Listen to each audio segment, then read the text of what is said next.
میں سب سے پہلے چاہتا ہوں کہ آپ کو اندازہ ہو جائے کہ یہ جو اٹیک کیا میرے اوپر، یہ جو مجھے مارنے کی یہ جو کوشش کی گئی، اس کی پہلے آپ کو پتا ہو، اس پہ میں مختلف چیزیں سن رہا ہوں کہ وہ فرینڈلی فائر ہے یا پتہ نہیں کیا ہے. تو میں چاہتا ہوں کہ ڈاکٹر فیصل آپ کو اسکرین پہ پہلے بتا دیں کہ یہ چوٹیں 4 گولیاں مجھے لگی ہیں کدھر لگی، اس کے بعد پھر میں باقی آپ سے بات کروں گا. ڈاکٹر فیصل. السلام علیکم جی. میں اگلے چند لمحات میں آپ کو ایکس رے اور ان کے جو کچھ امیجز ہیں ان کے ذریعے، سی ٹی اسکین کے امیجز کے ذریعے بتانے کی کوشش کروں گا کہ جو خان صاحب کو چوٹیں آئی ہیں ان کی کیا نوعیت ہے اور وہ ایکس رے اور اسکین میں کس طرح سے نظر آئی. آپ کو سب سے پہلے تو آپ کی توجہ اس طرح دلاتا ہوں جس کی یہاں لکھا ہے رائٹ تھائی. یہ ایکس ریز ہیں 2 اور یہ دونوں جو ہیں یہ دائیں ٹانگ کے ہیں. ٹانگ کا جو اوپر والا حصہ ہوتا ہے یہ سائڈ سے ہے جس کو لیٹرل ویو بولتے ہیں، اور یہ سامنے سے ہے. آپ دیکھ سکتے ہیں کہ یہاں 2 1 اور 2 اور یہ وہی 2 آپ کو 1 اور 2 سامنے سے نظر آ رہے ہیں ٹکڑے یا گولیاں جو ہیں. یہ اگر ہم پھر ٹانگ کے نچلے حصے پہ چلیں تو آپ کو 2 علاوہ اس کے ٹکڑے اور گولیاں نظر آ رہی ہیں، ایک یہ اور ایک یہ دوسری والی. اور آپ نوٹ کریں گے کہ یہ جو دوسرا ہے اس نے ٹبیا کو، یہ جو ہڈی ہے ٹانگ کی نچلی جو اس کو ٹبیا بولتے ہیں، اس کے اوپر اس نے یہاں سے ڈیمیج کیا. اور جب آپ سائیڈ ویو دیکھیں تو واضح طور پہ نظر آتا ہے کہ جہاں اس نے فریکچر کاز کیا ہے، یعنی ہڈی کا ٹکڑا اکھیڑا ہے اس سے. پھر یہ جو ہے یہ بائیں سائڈ ہے، لیفٹ تھائی کی ایکس ریز ہیں. یہاں بھی آپ نوٹ کریں گے کہ یہ چھوٹے چھوٹے کچھ ٹکڑے ہیں جو ایک، بلکہ جو پٹالا یہ جو چھوٹی ہڈی ہوتی ہے سامنے گھٹنے کے اس کے بھی ساتھ ہے. یہ نسبتاً چھوٹے تھے اور انہوں نے شکر ہے بائیں سائڈ کے اوپر کوئی فریکچر کاز نہیں کیا. اچھا، اس کے علاوہ جو ہم آپ کو دکھانا چاہتے ہیں وہ یہ کہ یہ پھر سے دائیں ٹانگ نظر آ رہی ہے اور یہ جو بلٹ ہے یا جو اس کا فریگمنٹ ہے اس کے ساتھ یہ فریکچر ہوا واضح طور کے اوپر نظر آ رہا ہے، یہ دائیں سائڈ. اچھا، اسی طرح میں جو بہت اہم بات ہے آپ کو دکھانا چاہتا ہوں وہ یہ کہ اس اسکین کے اندر یہ جو آپ کو ایک دائیں ٹانگ ہے اور یہ جو لکیر نظر آ رہی ہے یہ یوں چلتی ہوئی، یہ والی یہ دائیں سائڈ کی مین جو آرٹری ہوتی ہے، شریان ہے یہ وہ ہے. اور اس کے آپ دیکھ سکتے ہیں کہ ادھر اور اس کے بالکل قریب دوسری طرف جو بلٹ کے فریگمنٹس ہیں وہ نظر آ رہے ہیں. اس سے واضح ہوتا ہے کہ یہ جو ہماری مین آرٹری گزر رہی ہوتی ہے، شریان گزر رہی ہوتی ہے، اس کے کتنے قریب یہ ٹکڑے موجود ہیں. اس کا یہ جو بڑی شریان ہوتی ہے ٹانگ کی، ظاہر ہے اس نے پوری ٹانگ کو بلڈ سپلائی کرنی ہوتی ہے، اس کے ذریعے بہت سارا خون جاتا ہے اور خدا نہ خواستہ اگر اس شریان کو کوئی انجری ہو یا یہ کٹ جائے تو پھر بہت تیزی سے بلیڈنگ ہوتی ہے. اور آپ کو میں نے دکھایا بڑا واضح طور پہ صاف نظر آ رہا ہے کہ یہ اس شریان، اس آرٹری کے کتنا قریب یہ ٹکڑے موجود تھے. ان کو نکال دیا گیا سرجری کے ذریعے دائیں طرف سے، اور 4 فریگمنٹ یا ٹکڑے جو ہیں ادھر سے نکالے جا چکے ہیں اور وہ جسے کہتے ہیں ہمارے پاس موجود ہیں. اور بائیں طرف سے کوئی ہمیں ٹکڑا نکالنے کی ضرورت اس لیے نہیں پڑی کہ وہ کسی میجر اسٹرکچر کو ٹچ نہیں کر رہے تھے یا خطرہ نہیں ڈال رہے تھے، یہ پوٹینشلی خطرہ نہیں ڈال رہے تھے. تو یہ جو 4 فریگمنٹ ہیں ان کی تصاویر بھی آپ کو دکھائی ہیں، اسکینز بھی، اور ان کی جو نوعیت ہے اور ان کا خطرے کی نوعیت ہے وہ بھی آپ کے سامنے میں نے رکھی ہے. بہت شکریہ. جی شکریہ. کون سا کیمرہ جس میں میں نے اس میں جی اچھا جی، اس کے اوپر تو میں بعد میں آتا ہوں کہ یہ جو اٹیک کیا گیا اس کی میں تفصیل آپ کو بعد میں بتاتا ہوں، کیونکہ مجھے ایک دن جانے سے پہلے پتہ چل گیا تھا کہ یا انہوں نے وزیر آباد اور یا گجرات میں پلان کیا ہوا تھا مجھے مارنے کا، اور تو وہ اس کی میں تفصیل آپ کو بعد میں بتاؤں گا. اس سے پہلے میں صرف اپنی قوم کے سامنے ایونٹس رکھنا چاہتا ہوں جو پچھلے 6 مہینے میں ہوئے. یہ ضرور آپ کو سمجھنا ہے کہ اس قوم سے ہوا کیا ہے. مارچ 6 یا 7 کو مراسلات ہے. ڈونلڈ لو ایک American under secretary of state حکم کرتا ہے پاکستان ایمبیسڈر کو، بلکہ اس کو دھمکی دیتا ہے کہ اگر عمران خان کو نہ ہٹایا تو پاکستان کو مشکلات کا سامنا کرنا پڑے گا، اور اگر ہٹا دیا تو سب کچھ ٹھیک ہو جائے گا. اور اگلے دن اور نو کانفیڈنس موشن عدم اعتماد کی تحریک جمع کروائی جاتی ہے اسمبلی میں، اور دیکھتے دیکھتے سارے ہمارے لوگ، ایک منڈی لگتی ہے سندھ ہاؤس میں اور لوگ بیٹھنا شروع ہو جاتے ہیں. یہ یاد رکھیں کہ گورنمنٹ کبھی ہارتی نہیں ہے نو کانفیڈنس. وہ کیوں نہیں ہارتی؟ کیونکہ گورنمنٹ کے پاس گورنمنٹ کے وسائل ہوتے ہیں، ہمارے پاس گورنمنٹ کا پیسہ ہوتا ہے. ہم چاہتے ہیں تو منڈی لگی ہوئی تھی نا، وہ 20 کروڑ 25 کروڑ آفر کر رہے تھے، ہم زیادہ پیسے دے دیتے. گورنمنٹ کا پیسہ تھا جو پہلے ہوتا رہا، اور یہ جو پیسہ انہوں نے استعمال کیا یہ بھی چوری کا پیسہ تھا. یہ کوئی ڈکلیئرڈ پیسہ تو نہیں تھا، یہ بلیک کا پیسہ تھا، یا انہوں نے سندھ گورنمنٹ کا پیسہ خرچ کیا تو انہوں نے خرید دیے لوگ. ہم نے پرنسپل فیصلہ کیا کہ ہم اس آکشن کے اندر حصہ نہیں لیں گے، کیونکہ اگر ہم گورنمنٹ کا پیسہ استعمال کرتے ہیں تو ہم لوگوں کا پیسہ، عوام کا پیسہ چوری کرتے ہیں، جو عوام کی ان کا حق ہے. گورنمنٹ گر جاتی ہے. سارے سمجھتے ہیں کہ جناب اب تحریک انصاف کی قبر کھد گئی ہے، عمران خان ہمیشہ کے لیے گیا اور مٹھائیاں بٹے گی. لیکن پاکستانی قوم وہ کرتی ہے جو اس نے کبھی پہلے کیا ہی نہیں. تو 10 تاریخ کو، اور میں آپ کو خود کہہ رہا ہوں 10 اپریل کو، میں خود ہی حیران ہوں کہ جو شام کو سینز دیکھے، جو لوگ سڑکوں کے اوپر آئے، جس طرح لوگ نکلے. میں بشرا بیگم کے ساتھ بیٹھا تھا تو ہم خود حیران رہ گئے کہ یہ ہوا کیا ہے. ہوا یہ کہ یہاں 90 کی دہائی میں 2 حکومتیں کرپشن میں نکالی گئی. جب وہ کرپشن میں جاتی تھی اور اسٹیبلشمنٹ نکالتی تھی، لوگ مٹھائی بانٹتے تھے. پھر جنرل مشرف آ گیا، 2 دفعہ کرپشن میں ان گورنمنٹس کو نہ کہ وہ خود اس نے مارشل لا لگا دیا. لوگوں نے مٹھائیاں بانٹی، لوگ ان کی کرپشن سے تنگ تھے ان 2 جماعتوں کی. اس کے بعد جنرل مشرف نے ان کو NRO دے دیا، وہ واپس آ گئے. فیصلہ جنرل مشرف نے کیا NRO دینے کا جب اس کے پاس رائٹ ہی نہیں تھا کہ عوام کا پیسہ چوری. کرپشن کا مطلب ہوتا ہے عوام کا پیسہ چوری ہوگا، تو عوام کا پیسہ چوری ہوگا، جنرل مشرف معاف کر دیتا ہے ان کو، وہ آ جاتے ہیں. اور 10 سال 4 گنا پاکستان کا قرضہ بڑھتا ہے. کرپشن کیسز انہی دوروں میں ان کے بنتے ہیں. یہ جو اب NRO لے رہے ہیں یہ 95% کرپشن کیسز اس 10 سال کے بنے ہوئے تھے. 4 گنا پاکستان کا قرضہ بڑھ جاتا ہے. مجھے لوگ ووٹ دیتے ہیں اس لیے کہ لوگ ان سے تنگ تھے. اور اس کے بعد وہی اسٹیبلشمنٹ فیصلہ کرتی ہے کہ اب چینج کی وقت آ گیا اور وہ ان کو واپس لے آتی ہے. اور یہی کانسپریسی ہوتی ہے باہر، ایک بیرونی کانسپریسی اندر، اور یہ فیصلہ ہو جاتا ہے. کہتے ہیں جی ہم نیوٹرل ہو گئے. نیوٹرل کا کوئی بھی مطلب لے لیں، مطلب تو یہ ہے کہ انہوں نے پتا تھا کہ سازش ہو رہی ہے، راستہ نہیں روکا. یہ آ جاتے ہیں. اب ہوتا کیا ہے، اسٹیبلشمنٹ کو اس ملک میں عادت پڑ گئی تھی کہ جدھر وہ لوگوں کو دھکیلیں گے لوگ ادھر چلے جائیں گے. جب وہ چینجز لے کے آتے ہیں مٹھائیاں بڑھتی ہیں. اسٹیبلشمنٹ کو یہ عادت تھی. ان کو ایک دھچکا پڑا کہ اس باری پاکستانی قوم نے فیصلہ کیا کہ نہیں، یہ جو 30 سال سے ملک کو چوری کر رہے ہیں ہم ان کے ساتھ نہیں جانا چاہتے، اور اس لیے وہ پبلک سڑکوں پہ آ گئے. میں نے عوام سے میں اٹھا ہوا ہوں. میں نے تو کوئی میری کسی ملٹری اسٹیبلشمنٹ کے اندر میری پارٹی تو نہیں بنی تھی، جس طرح نواز شریف بنا تھا یا جس طرح ذوالفقار علی بھٹو بنا تھا. میں تو 22 سال سٹرگل کر کے عوام سے اوپر آیا تھا، تو میں نے تو عوام میں واپس جانا تھا. اور عوام نے جس طرح میں اب کیا کہوں، میری پذیرائی کی، جس طرح انہوں نے میری حوصلہ افزائی کی، میں تو خود ہی اس پہ بھی حیران رہ گیا. گرمی کی انتہا، یعنی اس باری اپریل اور مئی دنیا میں کہتے ہیں کہ پاکستان سب سے گرم ملک تھا، اتنی گرمی تھی. اور ایک سے ایک بڑا جلسہ پبلک نے آنا شروع ہو گیا. ہم نے لانگ مارچ اناؤنس کی 25 مئی کو.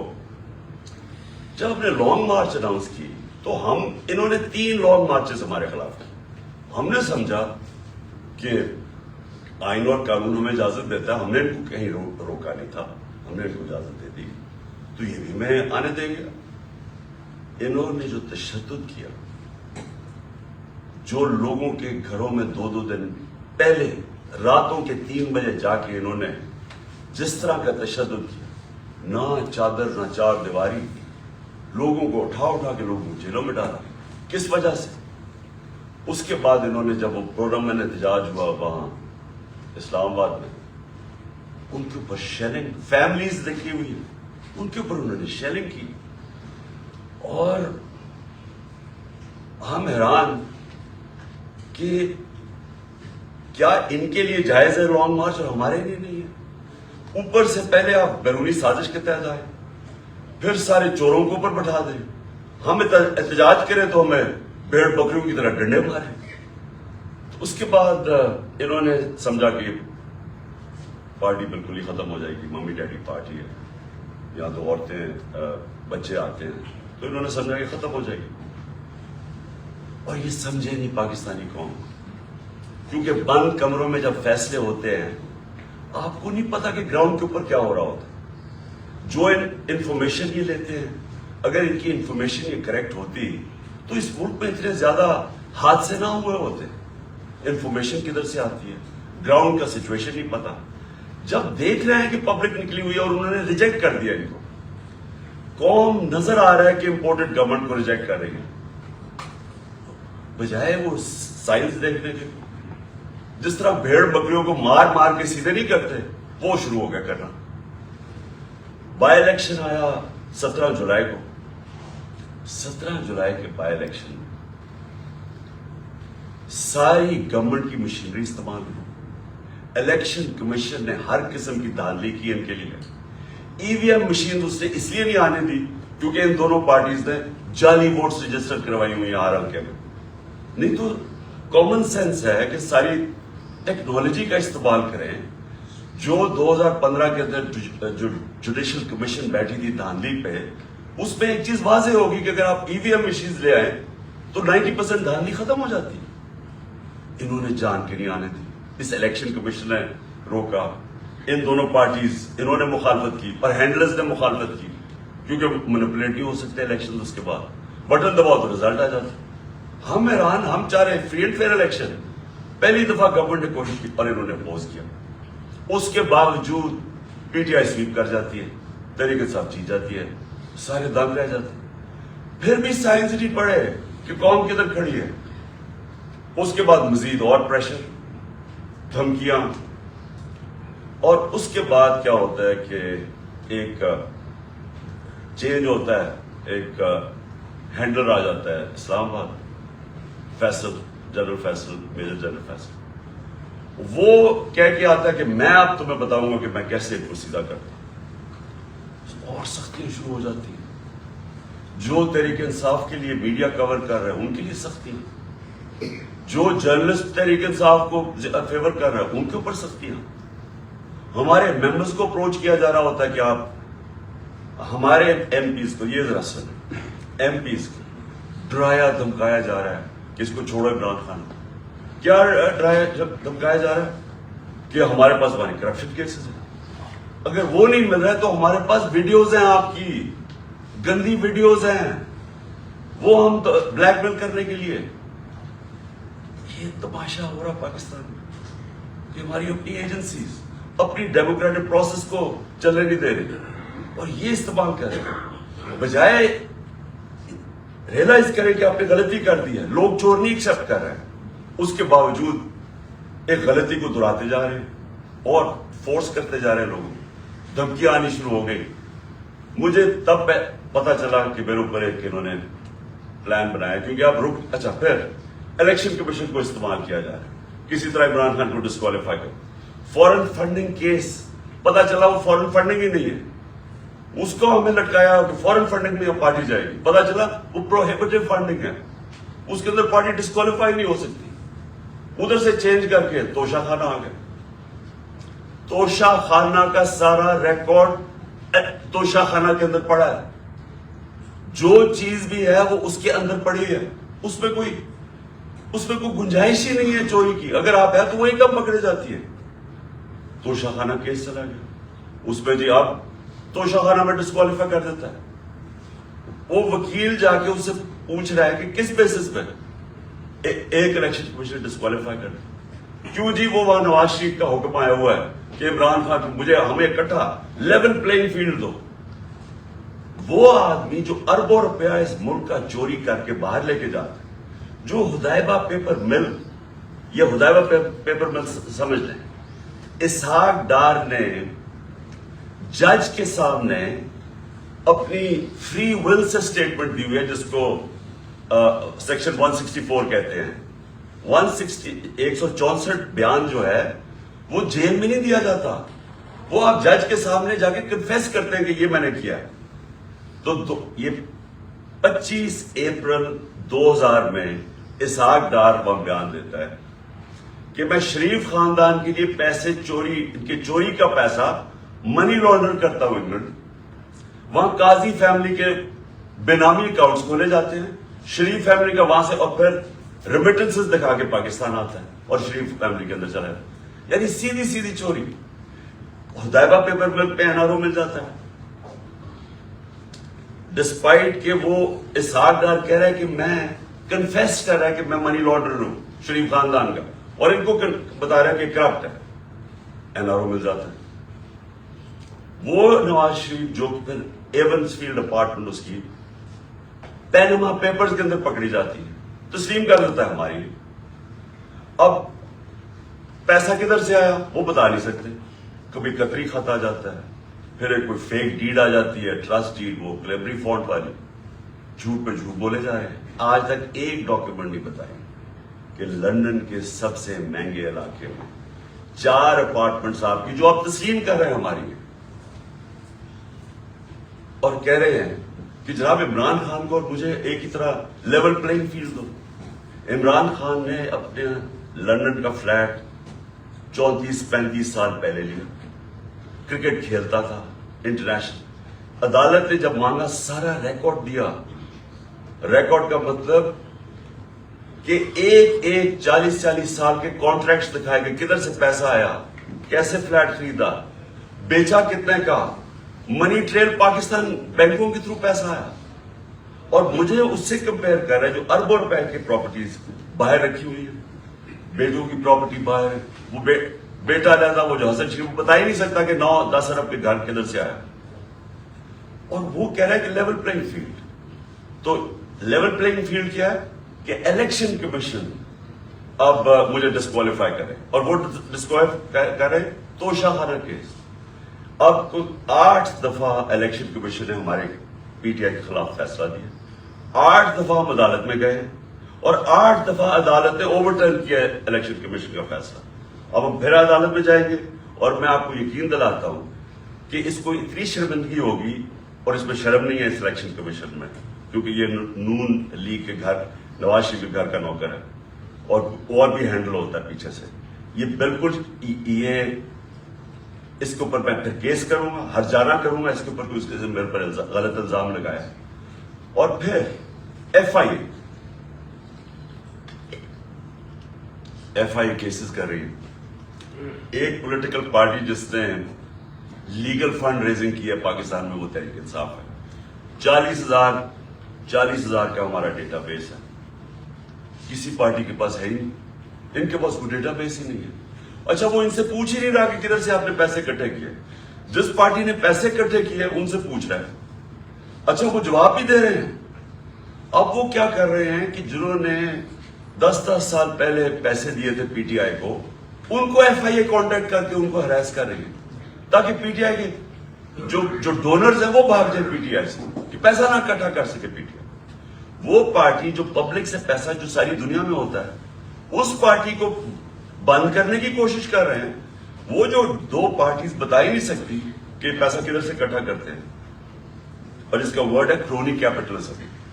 یہ پہلے بزنس مین کے ساتھ بزنس کرتے ہیں، اور پھر ان سے پھر ان کو پیسے، ان کو موقع دیتے ہیں پیسے بنانے کا، پھر ان کے ساتھ یا پروفٹ شیئرنگ کرتے ہیں، اور پھر ان سے ڈونیشن لے لیتے ہیں.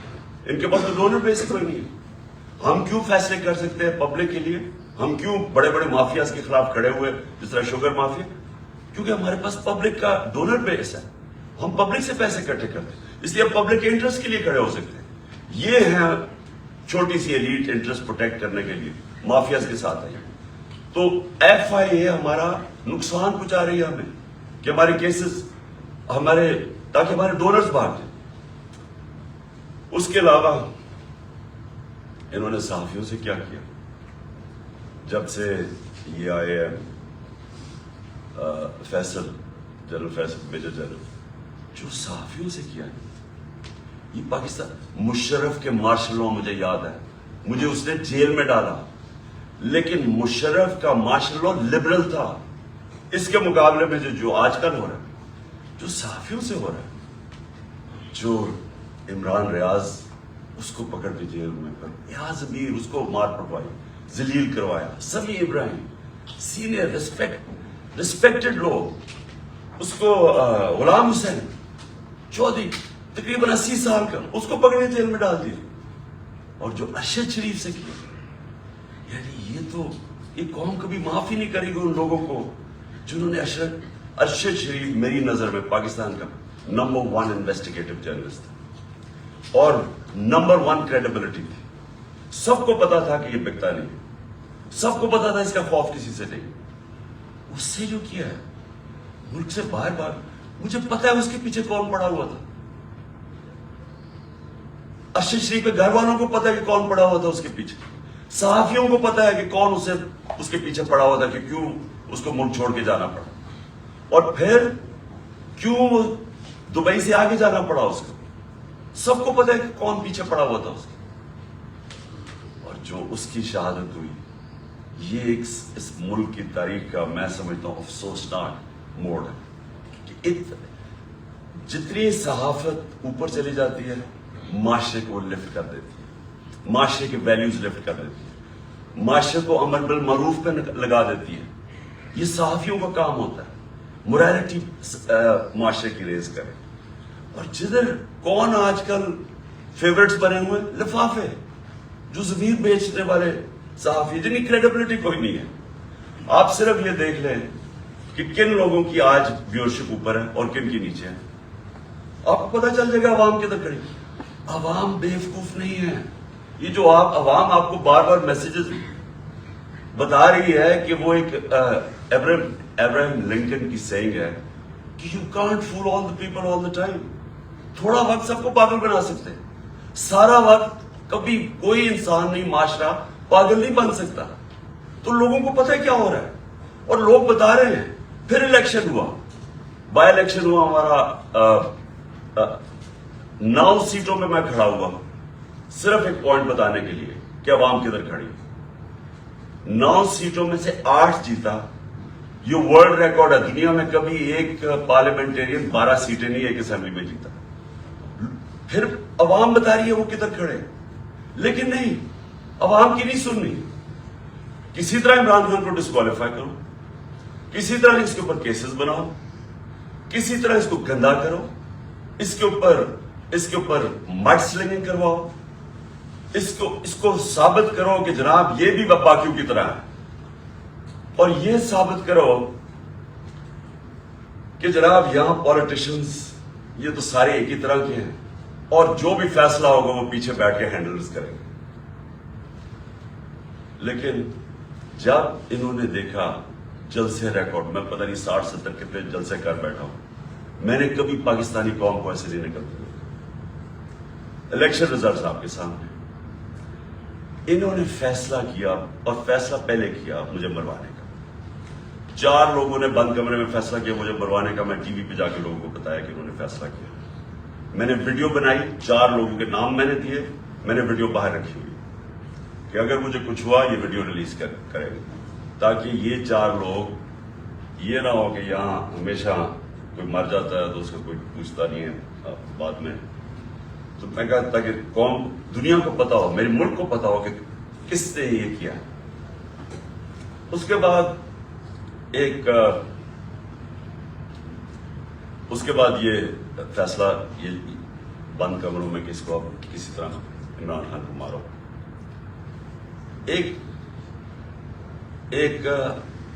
اچھا, اور مجھے خبریں کدھر سے آتی ہیں, اب میں یہ بھی آپ کو بتا دوں کہ مجھے کیسے پتا چلتا. ایک تو میں گورنمنٹ میں 3.5 سال رہا, میری ریلیشن شپس ہیں اداروں کے اندر, لوگوں کو میں جانتا ہوں. ایجنسیز کے اندر لوگوں کو میں جانتا ہوں. ویسے جو اداروں کے اندر، سارے اداروں کے اندر جو باہری اکثریت ہے وہ سب متنفر ہے جو ہو رہا ہے پاکستان کے ساتھ. جو انہوں نے 6 مہینے میں کیا ملک کے ساتھ، جو مہنگائی کے اندر لوگوں کے حالات ہیں، معیشت نیچے جا رہی ہے، انڈسٹری نیچے جا رہی ہے، ایکسپورٹس نیچے جا رہی ہے، ٹیکس کلیکشن نیچے جا رہا ہے، ریمیٹنسز نیچے جا رہی ہے.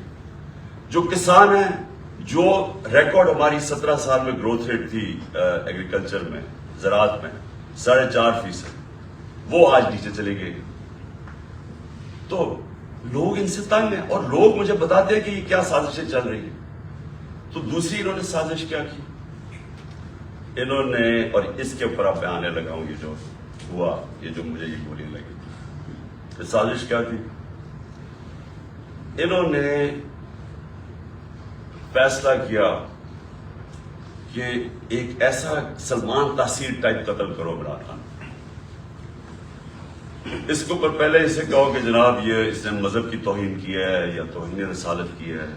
اس کے اوپر کوئی انہوں نے ٹیپس بنائی، انہوں نے وہ ریلیز بھی کی، وہ لوگ چلائے، اور وہ نون لیگ کے لوگ اس کو پروجیکٹ کرنا شروع ہو گئے.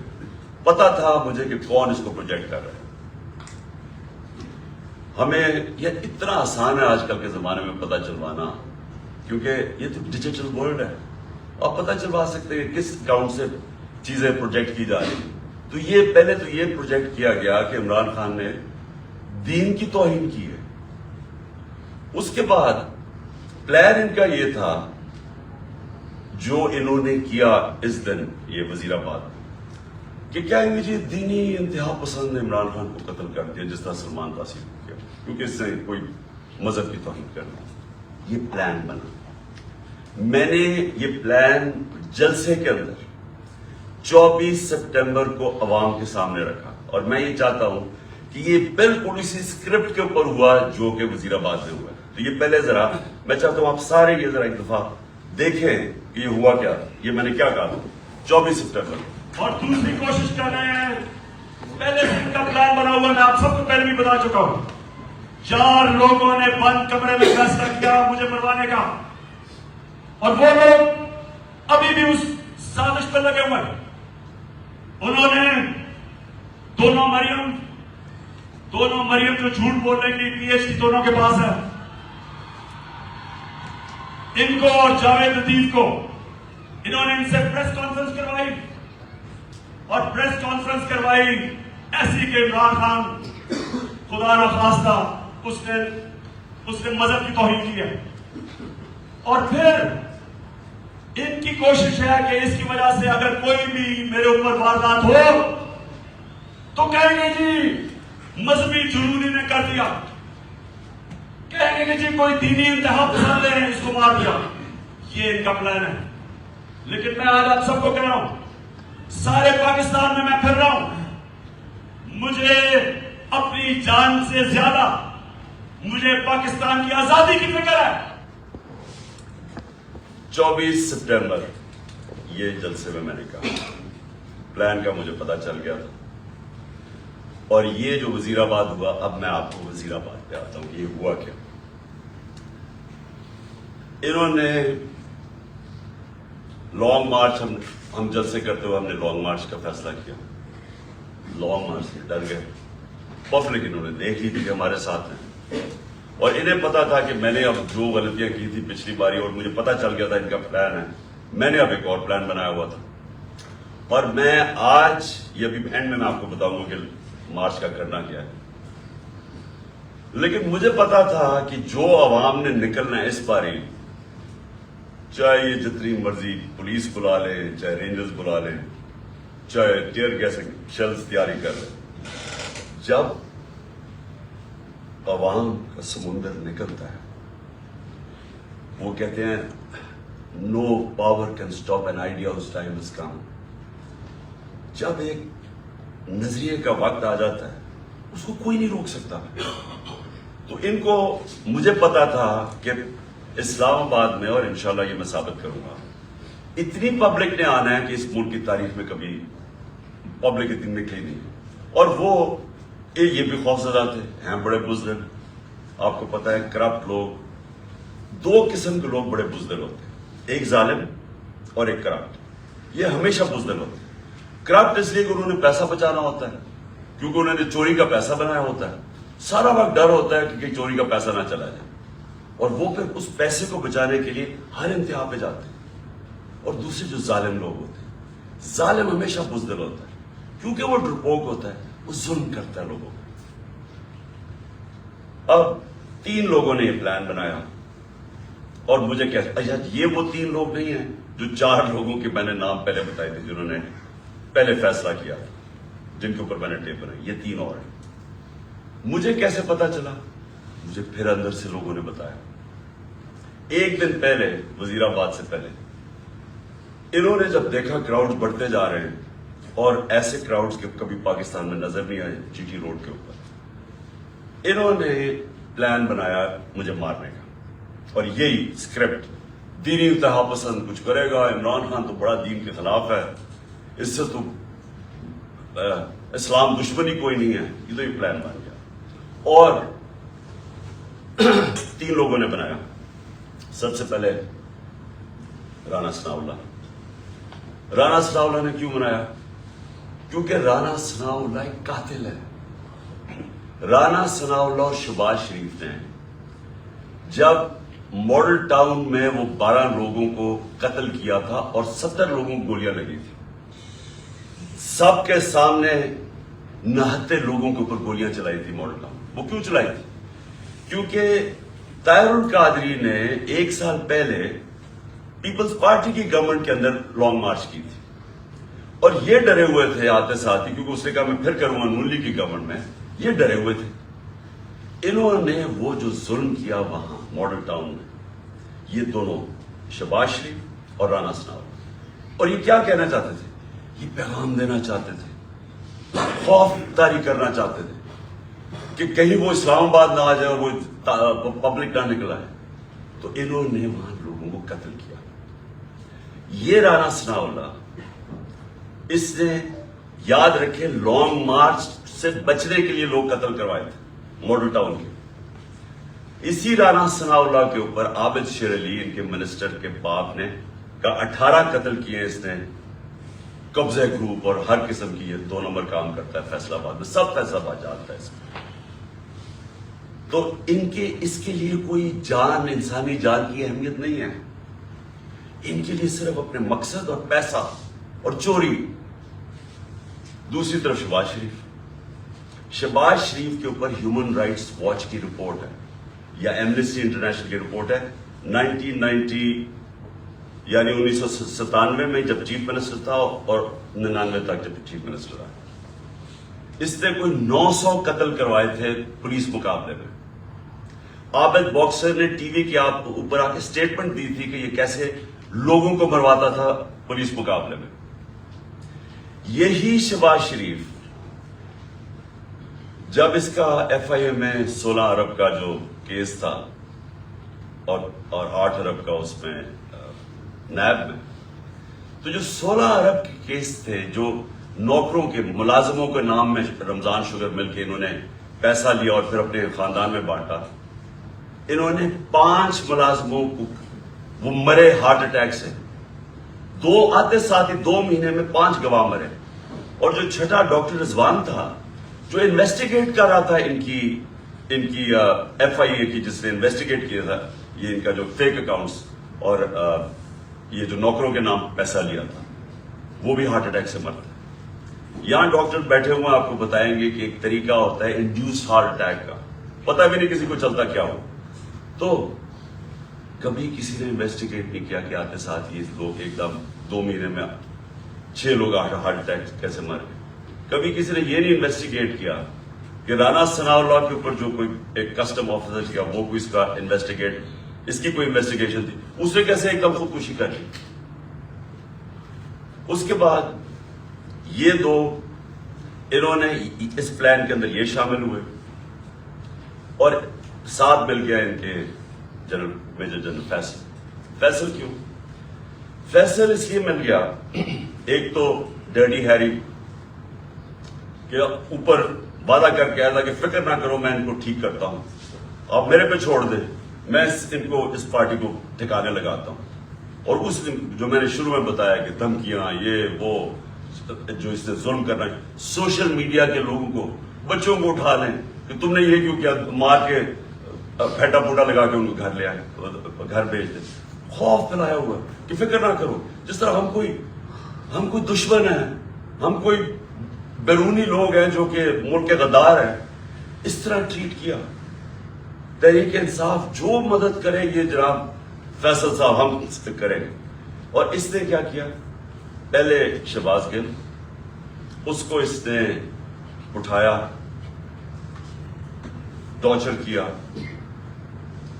اس کو ننگا کیا, تصویریں کھینچی, تشدد کیا, اور اس کا جو ابھی تک وہ ریکور نہیں کیا جو اسے کیا. اس کے بعد ایک سلمان فاروقی جرنلسٹ, اس کو پکڑ کے وہی ننگا کر, جمیل فاروقی, اس سے وہ ہوا. پھر اعظم سواتی سے جو ہوا, اور اعظم سواتی کا ریئیکشن جو آیا, اور جو اعظم نے کھل کے اس کا نام لیا, اس سے پہلے تو کوئی نام ہی ڈرتے ہوئے جنرل فیصل کا نہیں لیتا تھا. اعظم سواتی اس جگہ پہ پہنچ گیا کہ اس نے کہا کہ اس سے بہتر ہے کہ میں مر جاؤں. تو انہوں نے مجھے ذلیل کیا, بچوں اپنی پوتی اور پوتوں کے سامنے مارا, 75 سال کے آدمی. پھر اس کو حوالے کیا انہوں نے ایف آئی اے نے حوالے کیا اس کے جنرل فیصل کے لوگوں کو. اس نے پھر اس کے اوپر ننگا کر کے اس کو ذلیل کیا اور مارا. اعظم سواتی نے کھل کے سامنے آ کے عدالت میں جا کے چیف جسٹس کو کہہ رہا ہے, سینٹ میں, انٹرنیشنلی ساری دنیا کے اندر پاکستان بدنام ہوا, پاکستان کی فوج بدنام ہوئی. کیا آیا کہ جی ایک سینیٹر کو تشدد کیا گیا اس لیے کہ اس نے فوج کی تنقید کر, جمہوریت کا مذاق اڑا ساری دنیا میں. اب وہ ایشو بیٹھ نہیں رہا اعظم سواتی کا, وہ آگے لے کے جا رہا ہے. اعظم سواتی کھڑا ہو گیا, عدالت میں جا رہا ہے, اور ساتھ ہمارا اب یہ مارچ نکل رہے ہیں. تو فیصل ان کے ساتھ مل گیا, ان تین نے فیصلہ کیا مجھے قتل کرنے کا. اور پھر ہوا کیا, اب میں آپ کو ڈیٹیلز دیتا ہوں. اس دن ہوا کیا, اس دن میں جب کنٹینر پہ تھا تو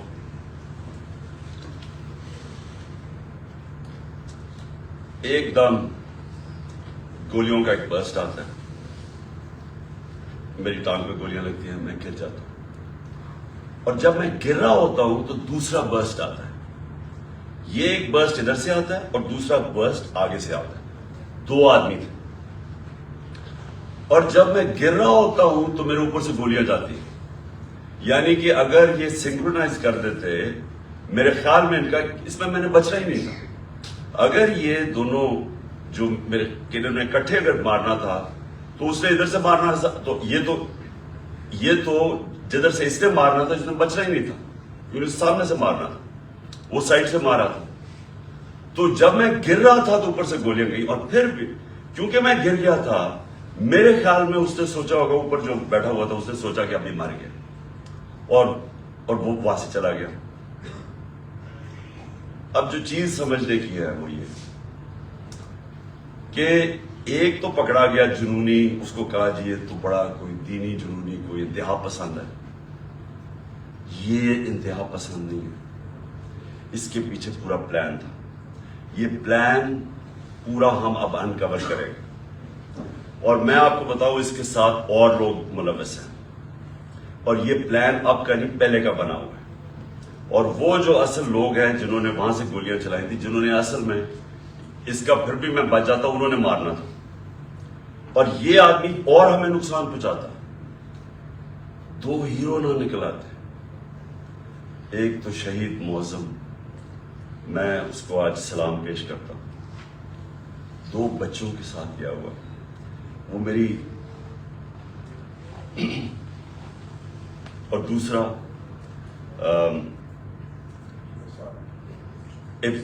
ابتسام, جس طرح اس نے پکڑا, اور جس طرح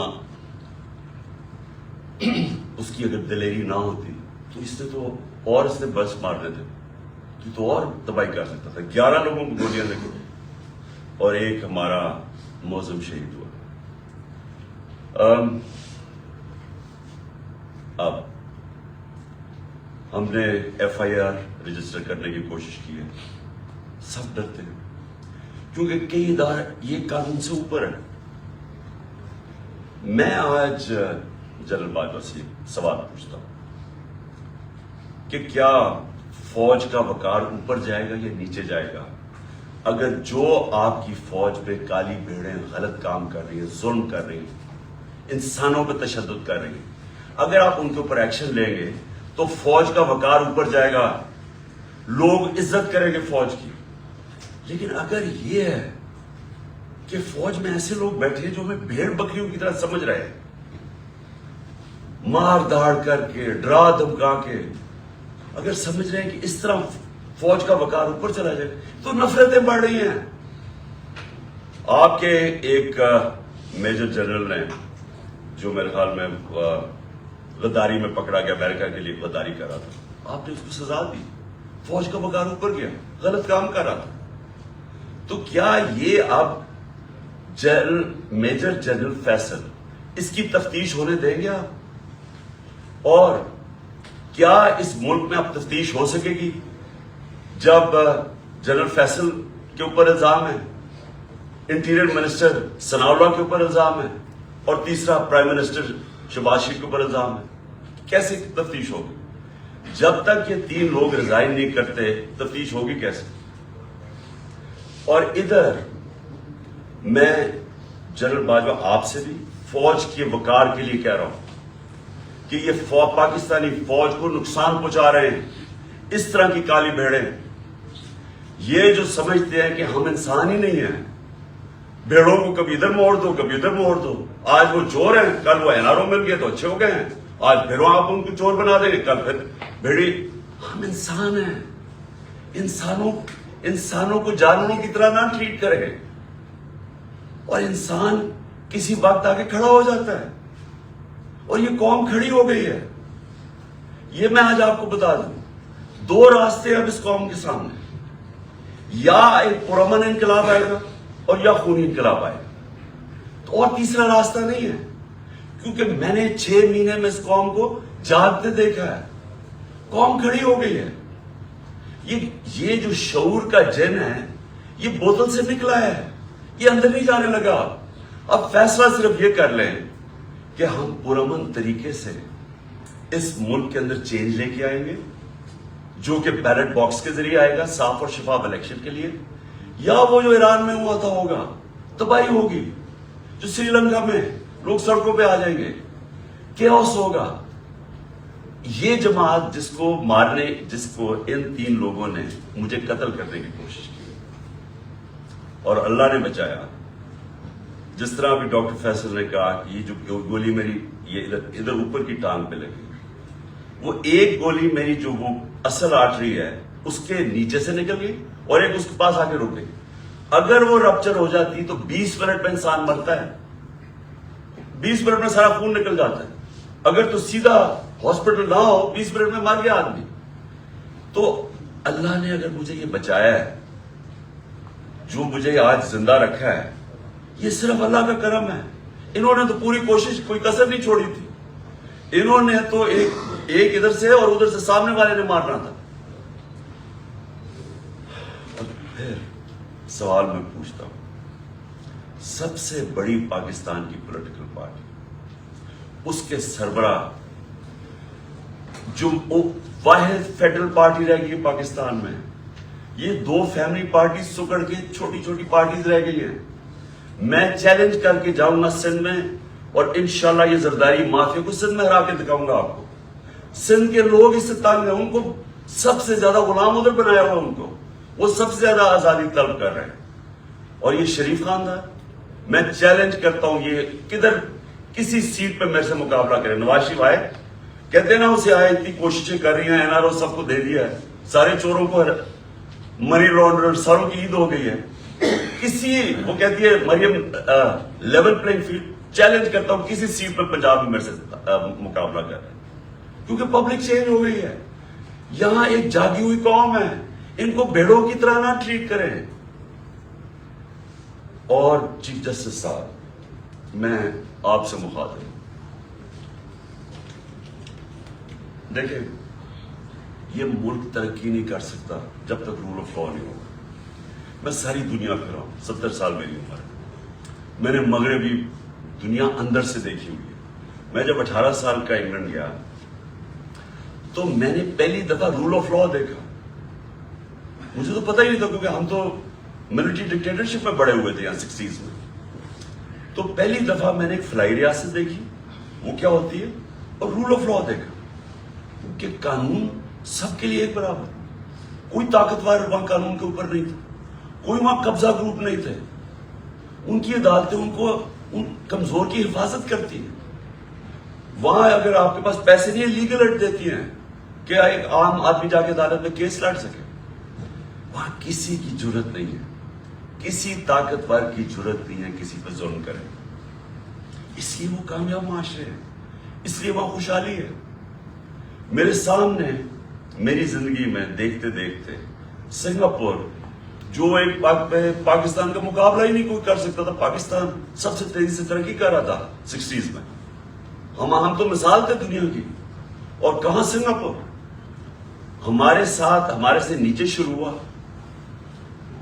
آج ہمارا جو پر کیپٹا انکم ہے وہ پتہ نہیں $2000 ہوگا، سنگاپور کا $60,000 ہے. کیونکہ ان کے اسٹیٹس پر لی کوان یو نے سب سے پہلے زور لگایا قانون کی بالادستی قائم کرنے کے لیے. اور اس نے جب قانون کی بالادستی ہوتی ہے تو کرپشن ختم ہوتی ہے. کرپشن تب ہوتی ہے جس ملک کے اندر قانون کی حکمرانی نہیں ہوتی، جب کوئی قانون سے اوپر نہیں ہوتا، جب کسی کو NRO نہیں ملتا، جب لوگوں کو پتا ہوتا ہے کہ آپ جرم کریں گے، آپ جتنے بھی طاقتور آپ کو سزا ملے گی. صرف تب ایک معاشرے کے اندر انصاف ہوتا ہے اور وہ معاشرے میں پھر خوشحالی آتی ہے. ہمارے نبی صلی اللہ علیہ وسلم نے مدینہ کے اندر غربت تھی، لیکن انہوں نے پہلے انصاف قائم کیا، عدل اور انصاف. فلائی ریاست بنائی اور عدل انصاف قائم کیا. رحم دل ریاست بنائی اور عدل انصاف قائم کیا. اس کے بعد خوشحالی آئی، پہلے خوشحالی نہیں آئی. ہم کیوں نہیں آگے بڑھ رہے؟ میں ابھی آپ کے سامنے مثال دے رہا ہوں کہ ملک کی سب سے بڑی پارٹی کا جو سربراہ ہے اس کو انصاف نہیں مل رہا. اس کو ایسے جو میرے سے چیف جسٹس صاحب جو 6 مہینے میں میرے سے کیا گیا ہے، میں آپ کو یقین دلاتا ہوں کہ کوئی ملک اپنے دشمن سے نہ کرے. میں وہ پاکستانی ہوں، اس ملک کے سارے ہائیسٹ سول ایوارڈ جیتے میں نے. سب جانتے ہیں کرکٹ کی دنیا میں نے پاکستان کی عزت بڑھائی، کم نہیں کی. یہ شوکت خانہ میں بیٹھا ہوں، یہ انٹرنیشنل رناؤنڈ ہاسپٹل ہے. 75% کینسر کے مریضوں کا مفت علاج کرتا ہے. سب سے بڑا خیراتی ادارہ ہے. دوسرا پشاور میں کھلا ہے، تیسرا کراچی میں کھول رہا ہے جو اس سے بھی بڑا ہوگا. 2 یونیورسٹیز بنائی ہیں. القادر یونیورسٹی جو کہ 100% فری ڈگریز دے رہی ہے لیڈرشپ کے اندر، سیرت نبی کے اندر. اور دوسری طرف نمل یونیورسٹی جدھر 90% اسٹوڈنٹس کو مفت تعلیم مل رہی ہے اور 85% جیسی ڈگری لیتے ہیں ان کو نوکریاں مل جاتی ہیں. 2 یونیورسٹیز، 2 ہاسپٹل، تیسرا ہاسپٹل. یہ دنیا میں کوئی جانتے ہیں کسی پولیٹیشین نے ایک بھی بنایا ہو؟ کوئی اس ملک کی تاریخ میں کسی نے کچھ کیا ہو؟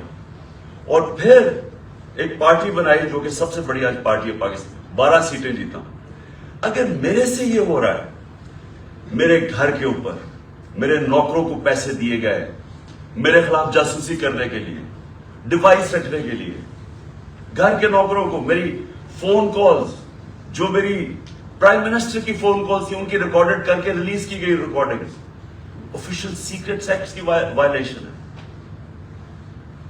لوگوں کو جو ہمارے ڈونرز تھے ان کو ڈرایا دھمکایا گیا.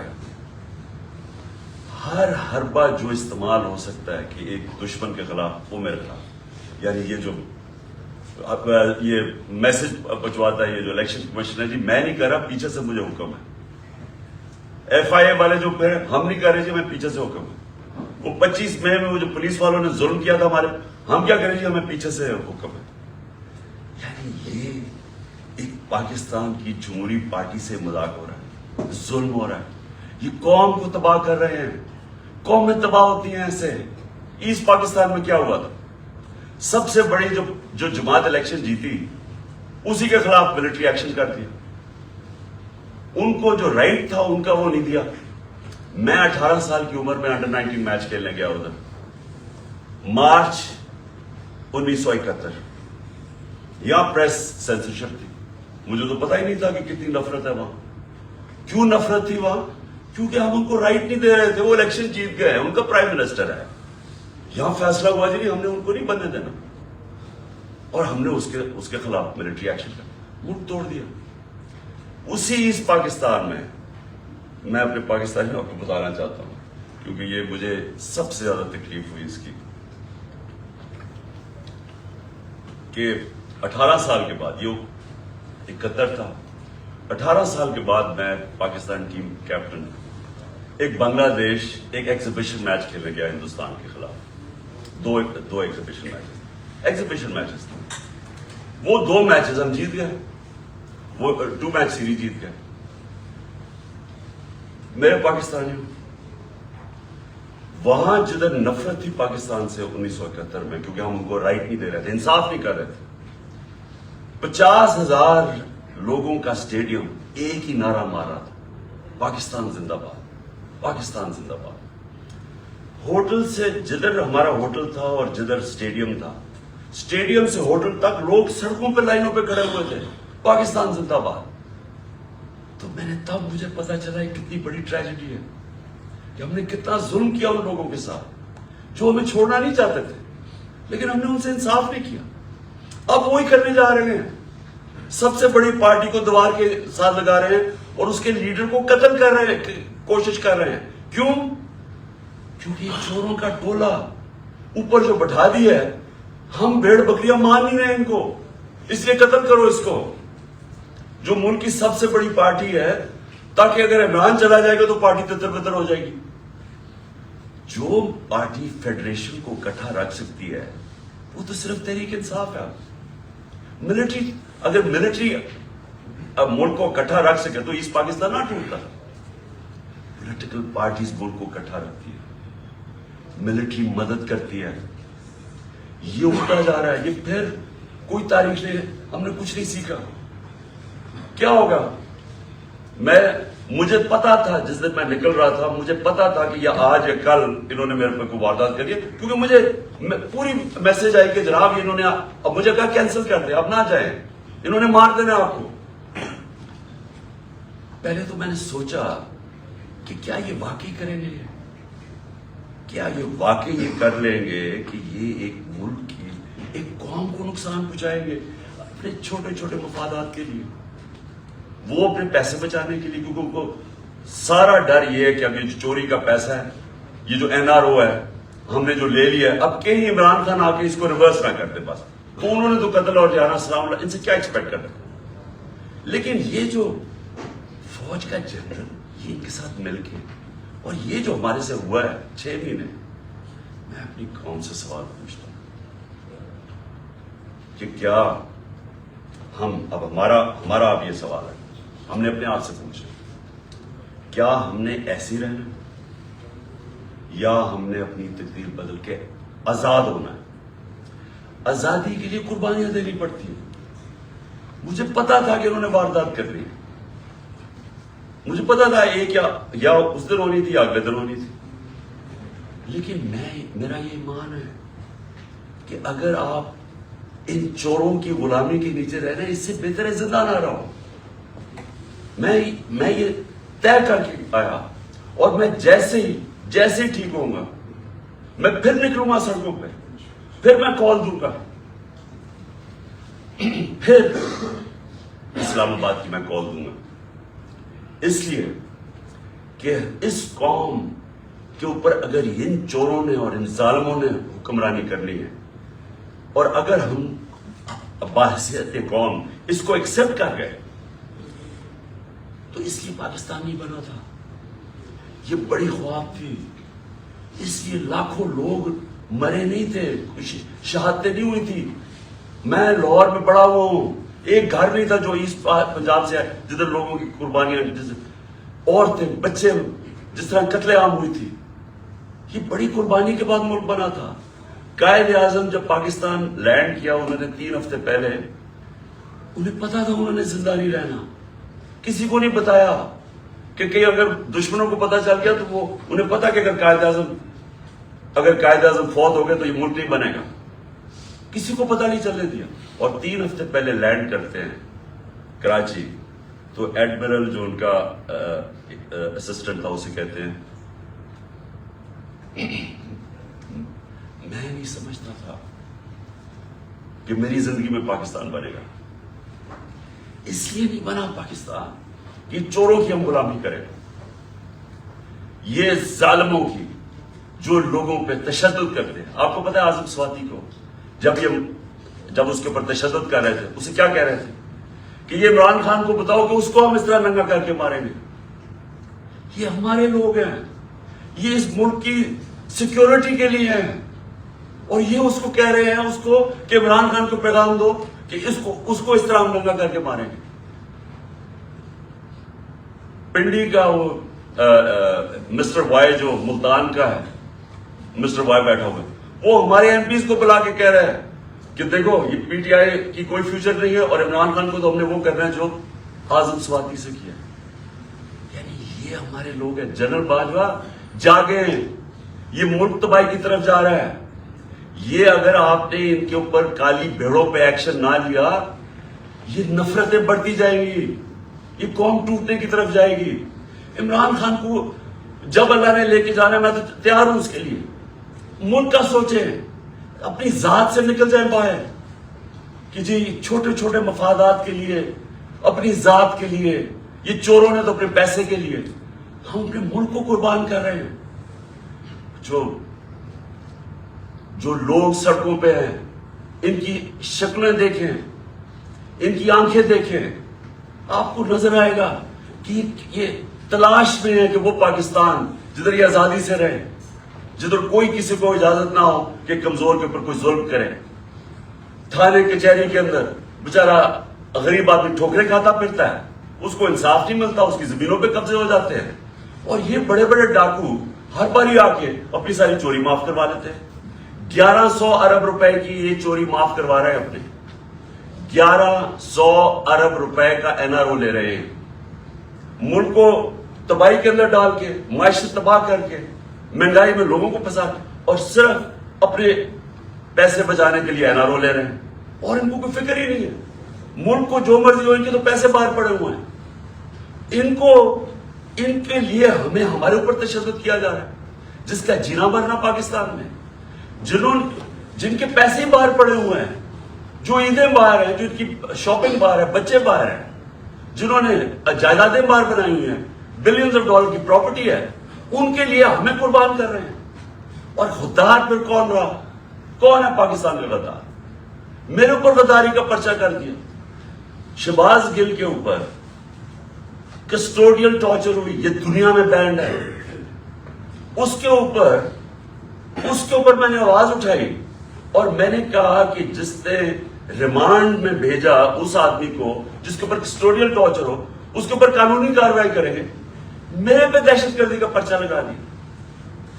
تو یہ پاکستان کدھر جا رہا ہے؟ ہم وہ خود بھولے نا.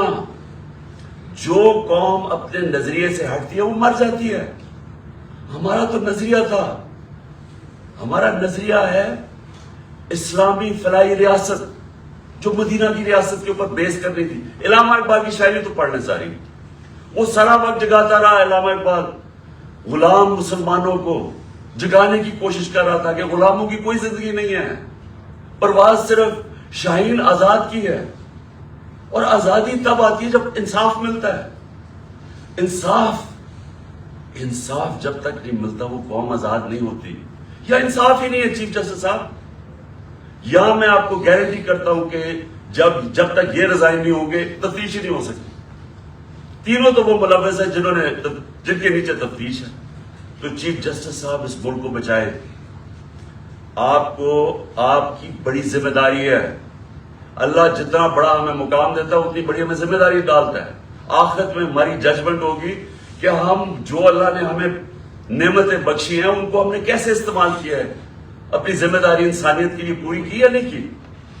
اللہ آپ سے پوچھے گا کہ یہ جو اعظم سواتی جو اسے ہوا ہے کہ کوئی سو موٹو ایکشن نہیں لینا تھا. کیا یہ جو شہباز گل سے ہوا ہے کوئی آپ کی ذمہ داری نہیں ہے, کوئی رول آف لا نہیں ہے اس ملک میں, وہ تو آپ نے امپلیمنٹ کر رہے ہیں. اگر طاقتور کے لیے ایک قانون ہے, کمزور کے لیے دوسرا ہے, ملک کی تو فیوچر ہی کوئی نہیں ہے.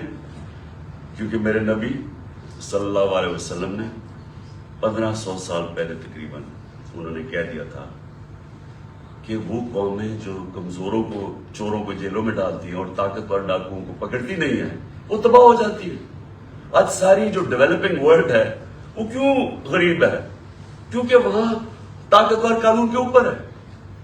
اور اگر سنگاپور اوپر گیا تھا تو ان کے اسٹیٹس پر نے طاقتور کو قانون کے نیچے لے, اس کی سٹوری پڑھ رہے ہیں کہ کیسے اس نے سنگاپور کو اٹھایا.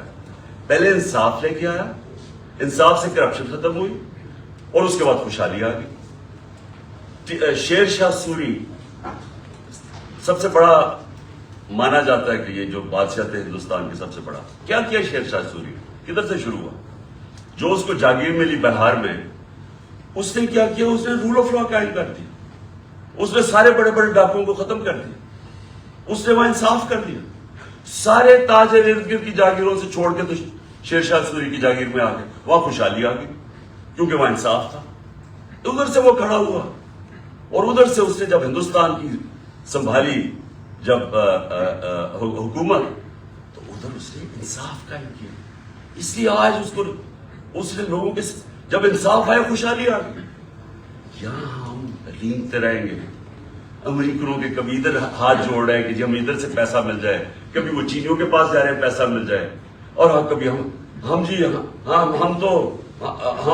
مانگنا تو نہیں چاہتے لیکن ہم مجبور ہیں, ہم بڑے مجبور ہیں. تو 30 سال تو آپ دونوں فیملی حکومت کرتی رہی ہیں, تو کس نے مجبور کیا اتنا؟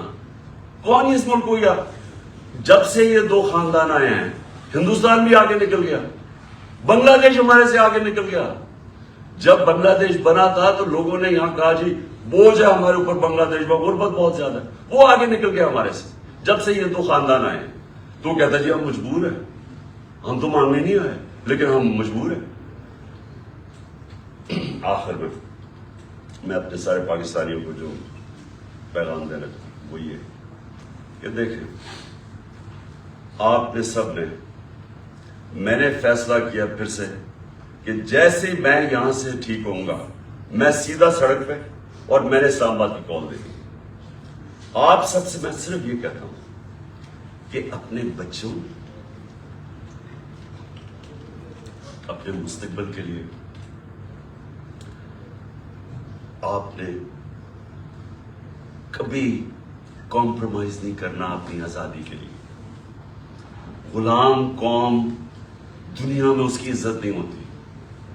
ہر ایک پاس پہ پوچھے ہمارے پاکستانیوں سے کیا ہوتا ہے, دنیا عزت نہیں کرتی اور وہ قوم اوپر ہی نہیں جا سکتی. اگر ہم نے یہ غلامی کر کے اوپر جانا تھا تو ہم کب 40 سال سے تو میں جانتا ہوں غلامی کر رہے ہیں. وہ کوئی امریکن آتا اس کے پیر میں گر جاتے, کوئی گورا رنگ دیکھتے ہیں اس کے جوتے پالش کرنے شروع کر دیتے. وہ جب سازش ہو رہی تھی تو مجھے یاد ہے کہ امریکن وہ عورت کوئی امریکن ایمبسی سے مریم نواز کو ملنے گئی, وہ گھر سے باہر گئی اس کو ریسیو کرنے, اسے ایسے ملے جیسے کوئی برطانیہ کی پتہ نہیں کوئی ملکہ آ گئی.